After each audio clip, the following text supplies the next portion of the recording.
Namuhla kumenyetelwa imiphumela yelukhetfo. Sinibutile kutsi ingabe unelisekile yini kulemiphumela lesaphumile.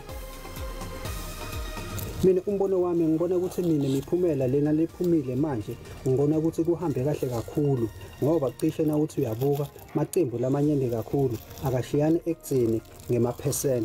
Kuvotwe kakuhle emsasazi kodwa ke ibe sisifundo lena into nasemibuthweni yokuba xa ingenzi izinto abantu abazuvota kodwa ke masibulele uIEC uyenze ngendlela eyiyo lenqubo yade yaphela ingathi ke msasazi abantu kunyaka olandelayo okufanele bakuvotwe ngawo bavote. Mina ngithi kulemiphumela esaphumile anganeliseki nakancane ngoba kuyakhombisa ukuthi abantu basakhathatekile basafuna tidzingo itisita emphakathini anganeliseki kulomphumela lophumile kwanyalo.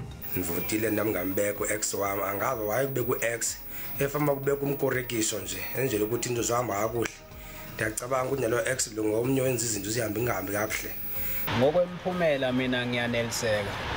Yizeke nginezikhalo ezithize ngayi IEC uma ngabe kulokhu kutholakala ama-ballot paper endaweni ezihlukene abantu abasuke sebevotile ukuthi kusuke sekwenze njani.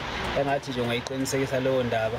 Mina ngigculiseke kakhulu umsakazo ngemiphumela kodwa ke ngase ngingangazwa abantu ebebekhala ngongazitholi idingonqange kodwa beqhubeke bekhethe umbutho ababonayo ukuthi awubaletheli idingonqange ngemuva kwaloko bazoshisa amathayi.